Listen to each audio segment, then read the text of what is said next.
Big TV భక్తి సమాచారం WhatsApp ఛానల్లో జాయిన్ అవ్వండి. అన్ని విశేషాలు ఎప్పటికప్పుడు తెలుసుకోండి. గురుగారు, మాకు రూమ్ సపరేట్గా ఉంది, ఇంట్లోనే స్వామివారి సన్నిధిని ఏర్పాటు చేసుకోవచ్చా అంటే ఏం చెప్తారండి? ఖచ్చితంగా ఇంట్లోనే ఉండాలి. దీక్ష ఎవరి కోసం తీసుకుంటున్నారు? మీరు మీకోసమే దీక్ష తీసుకుంటున్నారు. మేము బృందంగా ఉంటాం, మేము సన్నిధానం పెట్టుకుంటాం అంటే ఎలా కుదురుతుంది? మీరు తీసుకునే దీక్ష మిమ్మల్ని నమ్మిన వాళ్ళు, మీరు నమ్మిన వాళ్ళ కోసం. మీరు సాక్షాత్ అయ్యప్ప ఉంటే ఇంట్లో కూడా ఒక డిసిప్లిన్ ఉంటుంది కదా, ఆ అవకాశము మీరు మిగతా రోజుల్లో ఎలాగ సేవ చేయడానికి ఇవ్వరు. ఈ 40 రోజుల్లో అయ్యప్పకు సేవ చేసే భాగ్యాన్ని ఇంట్లో వాళ్ళకి ఇవ్వండి కదా. అంతే. మాకు ఒకటే రూమ్ ఉందండి, ఆ రూమ్లో అయ్యప్ప పెట్టుకోండి, ఏమవుతుంది? అంతే. ఈరోజు ఎవరు సింగిల్ రూమ్ అంతా ఎవరు లేరండి, కనీసం 2 రూములతోనే ఉన్నారు. శరణమయ్యప్ప. గురుగారు, మాల వేసుకున్న వారికి మధ్యాహ్నం పూట నిద్ర వస్తుంది, కొంచెం వస్తుంది, పడుకోవచ్చా? వస్తుంది. ఒంట్లో భయం ఉంటే, తిన్నది అరక్కపోతేనే నిద్ర వస్తుంది. కానీ నైట్ షిఫ్ట్ చేస్తారు చూస్తారా ఉద్యోగస్తులు, వాళ్ళు రాత్రంతా మేల్కొని ఉంటారు. వాళ్ళు పడుకుంటేనే పోయి మళ్ళీ రాత్రి మేల్కొని ఉద్యోగం చేస్తారు. ఇది వృత్తిపరంగా ఉన్న వాళ్ళకే కానీ తిన్నదరక్క నిద్రపోవడం కాదు. ఎలా వస్తుందండి నిద్ర? మీరు నిద్రపోతున్నారంటే మీకు వృత్తి లేదని అర్థం. పడుకుంటామా? నామస్మరణ చేయండి. ఓం శ్రీ స్వామియేశ్వరం అయిపోయిన ఎస్ఐ లాగా ఒక 1000 నిమిషాలు రాయండి నిద్ర వచ్చినప్పుడల్లా. ఎక్కడ పోతుందో చూద్దాం. మిమ్మల్ని మీరు కంట్రోల్ చేయకపోతే మీరు సమాజాన్ని ఏం కంట్రోల్ చేస్తారు? శరణమయ్యప్ప. గురుగారు, చాలామంది కూడా అంటే మాల వేసుకునే వాళ్ళే కాకుండా ప్రతి ఒక్కరు కూడా సామాన్య రోజుల్లో కూడా స్వామివారి విగ్రహాన్ని కానీ లేకపోతే పటాన్ని కానీ ఇంట్లో పెట్టుకోవచ్చా? మీ ఇంట్లో అమ్మవారి విగ్రహం ఉంటుందా? ఖచ్చితంగా అండి. వెంకటేశ్వర స్వామిది ఉంటుందా? ఉంటుంది. ఆంజనేయ స్వామి ఉంటుందా? వాళ్ళకంతా నియమ నిబంధనలు లేవా? వాళ్ళందరూ మీరు ఎలా అంటే ఉండండి, గాలికి ఉండండి, మేము మిమ్మల్ని కాపాడేస్తామన్నారా? అయ్యప్పకు మాత్రమే ఎక్సెస్ ఉన్నాయా? అది ఆంజనేయుడైనా అయ్యప్ప అయినా ఒకటే, వెంకటేశ్వర స్వామి అయినా అయ్యప్పైనా ఒకటే, అమ్మవారైనా అయ్యప్పైనా ఒకటే. ఏ దేవుడినైనా ఇంట్లో పెట్టుకోవాలి. 48 రోజులు పూజ చేసి దీపారాధన చేసి అన్నీ చేసిన స్వామిని తీసుకుపోయే చెట్టు కిందనో గుళ్ళోనో అలా పడేస్తున్నారు. ఆ దేవుడు అనుకోండి 40 రోజులు చేసావు, కనీసం కొన్ని రోజులు నాకు ఉంచితే, నేను నీకు అనుగ్రహం ఇవ్వడానికి ఉంచితే తీసుకుపోయి నన్ను పెక్కలించి పడేసావు కదరా అని అంటారు. నిన్న నేను ఒక టీవీ చూశాను, బెంగళూరులో ఒక సోషల్ కాన్సెప్ట్ వాళ్ళు, స్త్రీలు ఒక 25 మంది స్త్రీలు ఎక్కడెక్కడ బెంగళూరులో దేవాలయాల దగ్గర చెట్ల దగ్గర ఉన్నటువంటి ఆ పటాలు విగ్రహాలు అవన్నీ తీసుకొని ఒక గణేష్ టెంపుల్ దగ్గర ఇట్లా పరిచి కింద పెట్టేశారు. ఎవరెవరికి ఏమైనా కావాలంటే తీసుకోండి, ఇంకొకసారి కలుషితం చేయకండి. దేవుడి పేరు మీద ఆ పొరపాటుగా చీపురుతో ఊడుస్తారు, పొరపాటుతో ఇంకోటి చేస్తారు. ఆ పవిత్రమైన పటాలు గిటాలు అన్నిటిని కూడా పుచ్చిపోయి మట్టి వచ్చి ఇలా చేయకండి. మీరు పూజలు చేయకపోయినా పర్లేదు కానీ ఇలాంటి పాపాలు చేయకండి అని నిన్న వాళ్ళు చెప్పారు. అందులో కొంచెం సెన్స్ అనిపించింది. దయచేసి మీ యొక్క మాలను కానీ మీ బట్టలను కానీ మీ పటాలను కానీ తీసుకుపోయి ఆడ పడేయకండి, తప్పది. ఒక పని చేయండి, ఆ పటాలు అలా పడేయాలనుకోండి, మీరు కొనుక్కున్న పటాన్ని బంగారంలో కానీ వెండిలో కానీ పటం కట్టించండి, అప్పుడు తీసుకుపోయి పడేయండి. ఎవరన్నా దాన్ని తీసుకొని లబ్ధి అయినా పొందుతారు. చేస్తారా? చేయరు కదా. బంగారం వెండి, అక్కడ వెండికి బంగారానికి ఇచ్చారు కానీ అందులో ఉన్న దేవుడికి చూడలేదు మీరు. మీకు అది పటం లాగా కనపడింది, నాకు అందులో దేవుడు కనపడ్డాడు. శరణమయ్యప్ప. అక్కడే దైవభక్తి తెలుస్తుంది గురుజీ.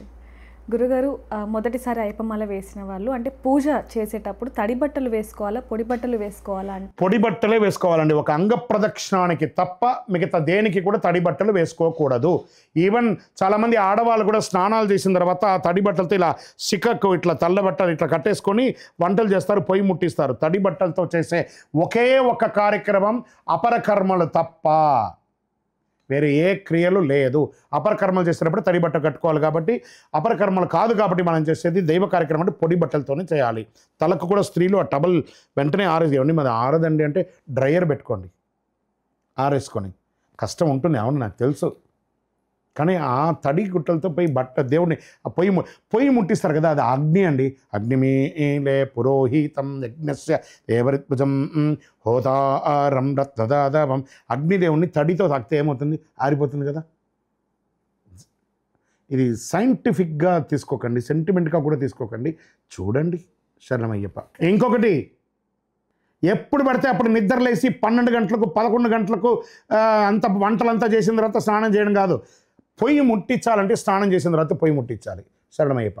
గురుగారు చిన్నపిల్లలకి అయ్యప్ప స్వామి మీద ఉన్న భక్తితో మణికంఠనో లేకపోతే అయ్యప్పనో పేర్లు పెడుతూ ఉంటారు, కానీ కొంతమంది దేవుళ్ళ పేర్లు పెట్టకూడదు అంటూ ఉంటారు. దానికి గల కారణం ఏంటంటే? అలా ఏం లేదండి, అన్ని పేరు పెట్టుకోవాలి. మనం కనీసం తెలుగులో అంటే నారాయణ నారాయణ నారాయణ నారాయణ అని పిలుస్తూ ఉండగా అతని పేరుగా దైవనామస్మరణ అవుతుంది. ఆ పిల్లవాడిని కూడా పిలుచుంటుంది. దేవతా పేర్లు ఎందుకు పెట్టుకోండి? ఇప్పుడు మాకుంది చంద్రమౌళి వెంకట సుబ్రహ్మణ్య శర్మ, నా పేరు చంద్రమౌళి వచ్చేసాడు, వెంకటేశ్వర వచ్చేసాడు, సుబ్రహ్మణ్య స్వామి వచ్చేసాడు. ఇలా పిలుస్తూ ఉండగా ఇన్ని దేవుళ్ళని పలికిన ఫలితం అయితే వస్తుంది. పూర్వీకులని సామాన్యులు కాదండి. మనం దైవస్మరణ చేస్తామో చెయ్యమో కనీసం 108 నామస్మరణ చేయాలి. కనీసం ఒక మనిషిని 100 సార్లు 50 సార్లు రోజు పిలుస్తారు కదా, అలా అయినా నామస్మరణ కలవు నామస్మరణాత్ అన్నారు.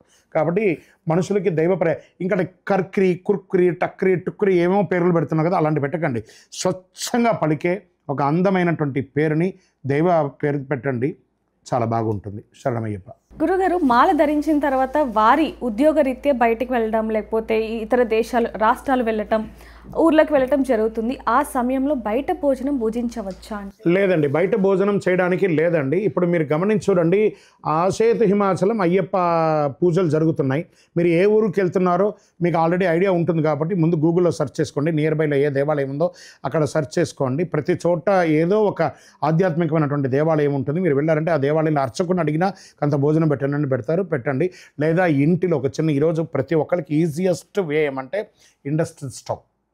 మనం వెళ్ళే చోట ట్రైన్లో వెళ్ళినా ఫ్లైట్లో వెళ్ళినా అలవాటు ఉంది, ఇండస్ట్రియల్ స్టవ్ ఉంటుంది కదా, ఇండస్ట్రియల్ స్టవ్ తీసుకెళ్ళండి.